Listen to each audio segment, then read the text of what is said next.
그동안 평안히 잘 지내셨는지요? 네, 날씨가 너무나 덥습니다. 그렇지 않으십니까? 네. 그런데 참 감사한 것은 이 예배당 안은 참 시원하다는 것입니다. 네, 그렇습니다. 어디 따로 피서 갈 필요가 없습니다. 여기 동신교회에 오시면 몸도 마음도 시원해지실 줄로 믿습니다. 우리 오늘도 하나님의 말씀과 은혜를 누리는 그런 시원한 시간 되시길 더욱더 소망합니다. 오늘 설교 제목을 대추 한 알이라고 한번 정해 보았습니다. 네.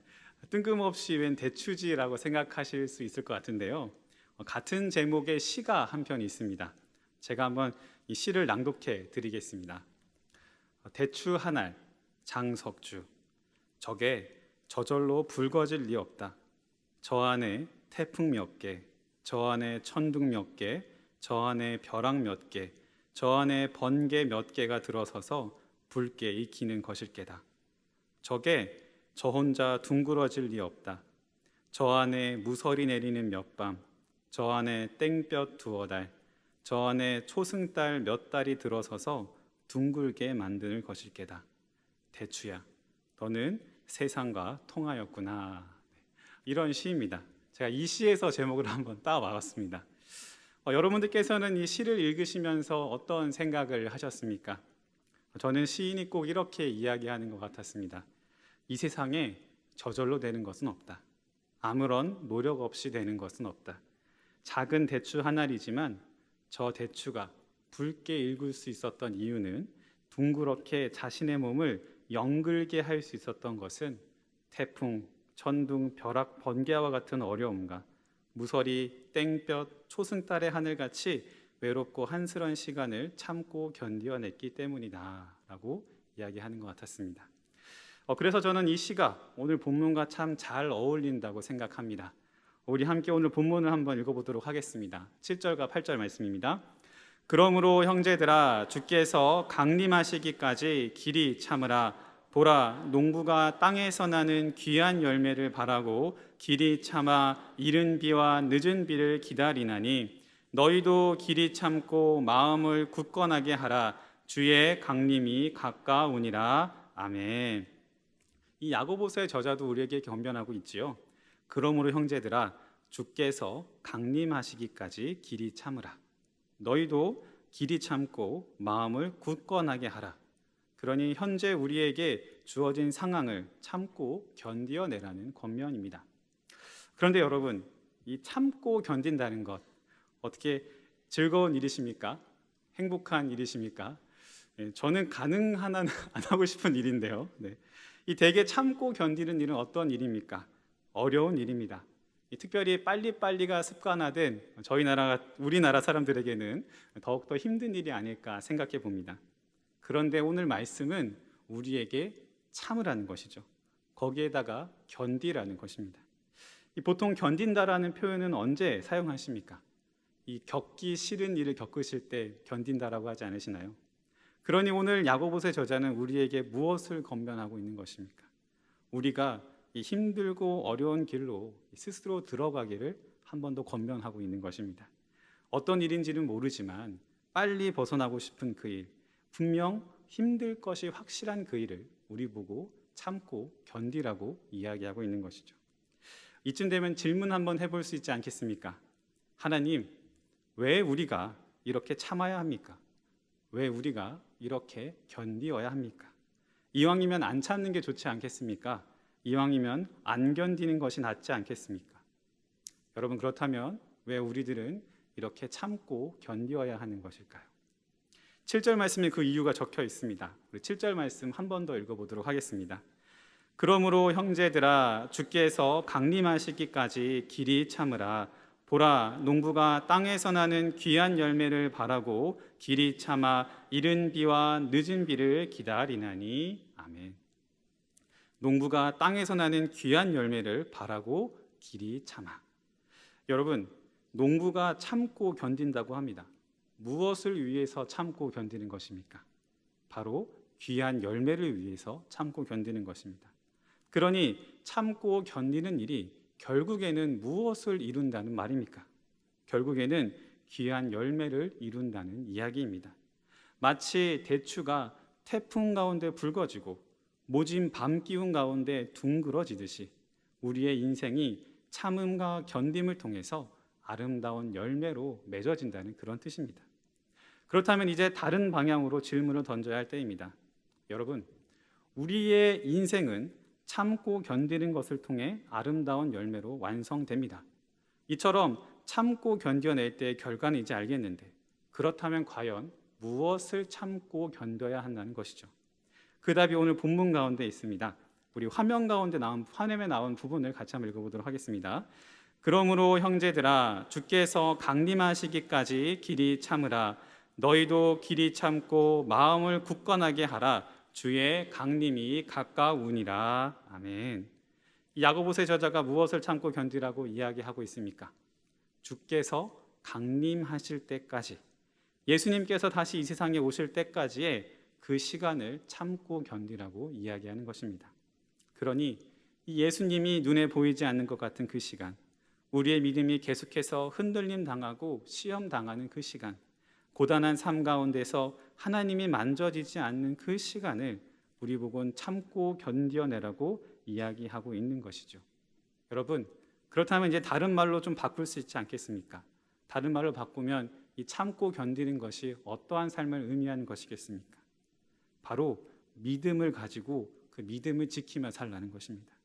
하나님을 향한 그 믿음, 다시 오실 예수님을 향한 그 믿음을 지키며 살라는 그런 권면입니다.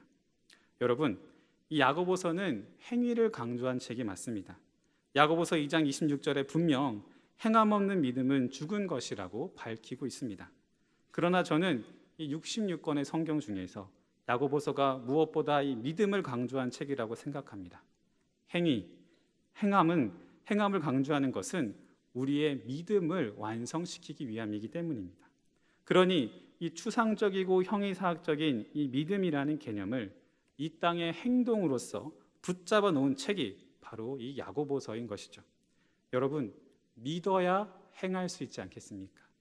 여러분, 믿어야 살아낼 수 있지 않겠습니까? 예를 들어 농부가 정말 열심히 농사를 짓습니다. 혹시 농사 지어본 분 계십니까? 땀이 정말 뻘뻘 흘립니다. 그래도 쉬운 것이 아닌데요. 비가 오나 눈이 오나 밤 새벽처럼 나가서 열심히 땅을 파고 씨앗을 심고 거름을 주고 그 종자를 돌봐야 합니다. 그런데 곰곰이 생각해 보면 믿음이 없다면 농부가 하는 일처럼 어리석은 일이 없습니다. 내가 지금 심은 이 씨앗에서 싹이 안 날지 날지 어떻게 알 수 있습니까? 내가 키우고 있는 이 작물에 알날이 풍성한 열매가 맺힐지 맺히지 않을지 어떻게 알 수 있습니까? 그러니 믿음 없이 바라보면 농부의 수고는 전형적인 헛수고처럼 느껴지는 것입니다. 농부는 믿음으로 농사를 짓습니다. 내가 심은 이 씨앗에서 싹이 날 것이다. 내가 갖고 있는 이 종자에서 풍성한 열매를 맺힐 것이다. 그 믿음으로 열매를 볼 때까지, 수확의 그때까지 참고 견디며 열심히 돌보는 것이죠. 그렇습니다. 야고보서의 참고 견디라는 것은 예수님의 다시 오심에 대한 확고한 믿음을 가지고 살아가라는 말입니다. 지금 당장은 눈에 보이지 않을지 모르지만, 세상은 자꾸만 잊어버리고 바라보지 못하게 만들지 모르지만, 지금도 살아계셔서 다시 이 세상에 오실 그 예수님을 바라보며 믿음을 가지고 그 믿음대로 행하며 살라고 이야기하고 있는 것입니다. 그렇다면 여러분, 믿음을 가지고 이 참고 견디는 삶은 어떠한 모습일까요? 보통은 참고 견딘다고 할 때 수동적으로 나에게 닥친 이 일이 그냥 지나가기를 기다리는 것 같이 느낌을 받습니다. 내가 처한 상태를 유지하며 더 나빠지지 않게만 버티는 것이죠. 그러나 오늘 야고보서의 저자가 우리에게 권면하는 이 참음과 견딤은 우리의 상황에 적극적으로 맞서서 살아가는 모습을 의미합니다. 여러분, 거대하게 흐르고 있는 강물 위에서, 빠르게 흐르고 있는 강물 위에서 그 자리를 유지하고 서 있기 위해서는 어떻게 해야 합니까? 치열하게 노를 젓거나 발을 움직여야 되지 않겠습니까? 그래서 야고보서의 저자는 우리에게 이 믿음을 통한 두 가지의 삶의 실천을 요청합니다. 첫 번째로는 우리들에게 주어진 삶의 환경과 상황에 적극적으로, 특별히 이 기도를 통해서 하나님을 찾으라는 것입니다. 오늘 본문 13절과 14절 말씀을 같이 한번 읽어보겠습니다. 13, 14절입니다. 너희 중에 고난은 당하는 자가 있느냐? 그는 기도할 것이요. 즐거워하는 자가 있느냐? 그는 찬송할지라. 너희 중에 병든 자가 있느냐? 그는 교회의 장로들을 청할 것이요. 그들은 주의 이름으로 기름을 바르며 그를 위하여 기도할지니라. 아멘. 여러분, 우리가 살아가면서 어려움을 만나게 됩니다. 혹은 즐겁고 기쁜 일도 누리게 될 것입니다. 아니면 위중한 질병과 같은 커다란 문제를 만날 수도 있습니다. 그러면 그때마다 그냥 그것들을 우리의 삶에서 흘려보내는 것이 아니라 그 상황들이 우리를 잡고 흔들게 그냥 그 상황에 우리를 내보내는 것이 아니라 우리의 참된 아버지 되신 하나님을 붙잡으라는 것이죠. 우리의 삶의 주인 되신 하나님을 더욱더 강력하게 붙잡으라는 것입니다. 만약 고난이 다가왔다면 그 고난을 이기기 위해 열심히 기도하라는 것입니다. 믿음을 가지고 간절히 하나님의 도우심을 구하여 그 고난이 나를 집어삼키지 못하도록, 나를 절망의 구렁텅이로 죄 가운데로 나의 믿음을 상하지 못하게 막으라는 것입니다. 반대로 내 삶에 기쁨이 찾아왔다면 그 기쁨을 누리게 하신 하나님께 찬송과 영광을 돌리라는 것입니다. 그리하여서 이 세상 가운데의 기쁨이 내 눈을 가려서 하나님을 잊어버리지 못하게 하라는 것입니다. 오히려 기쁨의 근원을 찾음으로 더욱더 큰 기쁨이 내 안에 가득 넘칠 수 있도록 하나님을 찾으라는 것이죠. 만약 질병으로 누워있다면, 그런 커다란 문제에 어려움을 당하고 있다면 주님의 이름으로 중보기도를 요청하며 서로를 위해 기도하라는 것입니다. 15절 말씀도 같이 한번 읽어보겠습니다. 15절입니다. 믿음의 기도는 병든 자를 구원하리니 주께서 그를 일으키시리라. 혹시 죄를 범하였을지라도 사하심을 받으리라. 아멘. 야고보서 저자는 확실하게 이야기하고 있습니다. 말씀에 보면 이 믿음의 기도는 능력이 있다고 합니다.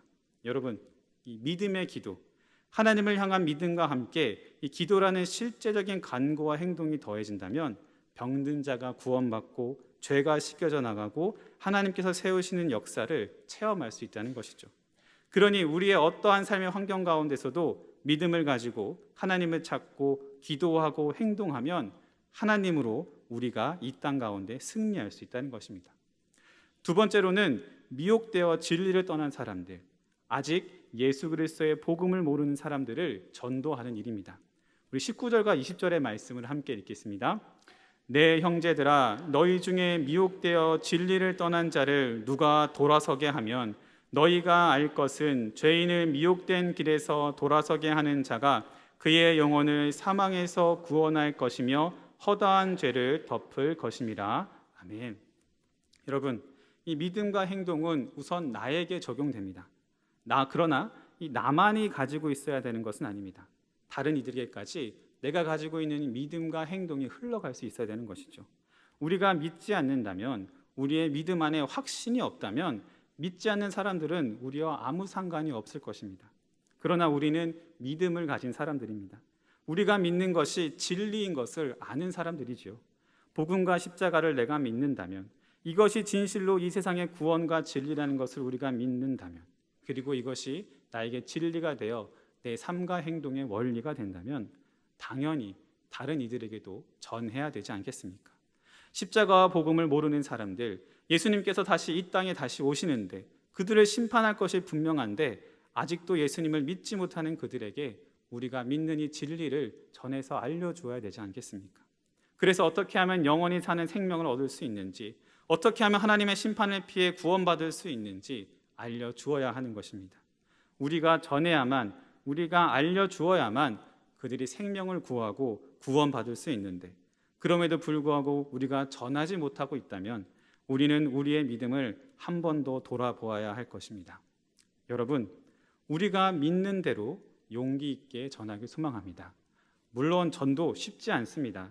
하지만 이 믿음을 가지고 참고 견뎌내면 반드시 열매 맺습니다.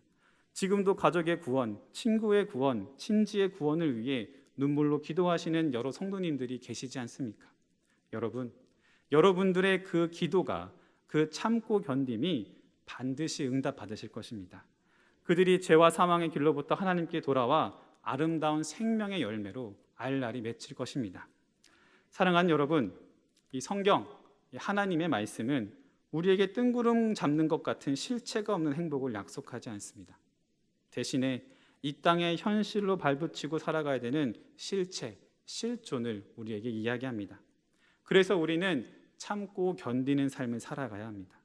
보이지 않는, 손에 잡히지 않는 것 같아도 믿음을 가지고 나아가야 되는 것입니다. 하나님께서 우리에게 분명히 약속해 주십니다. 고난을 참을 때 붉어지는 대추처럼, 세월을 견딜 때 둥그러지는 대추처럼 우리가 참고 견디는 이 세상에서의 삶이 하나님의 기쁨이 되고 구원이 되고 영광이 되며 하나님의 은혜의 결과가 되며 하나님의 구원의 실체가 되는 아름다운 하나님의 열매로 연결할 것이라는 점입니다. 여러분, 이 무더운 여름 가운데 대추는 또 한 번 단단히 연결어 가고 있습니다. 우리도 이 대추처럼 아름다운 하나님의 열매로 익어가길 소망합니다. 함께 기도하겠습니다.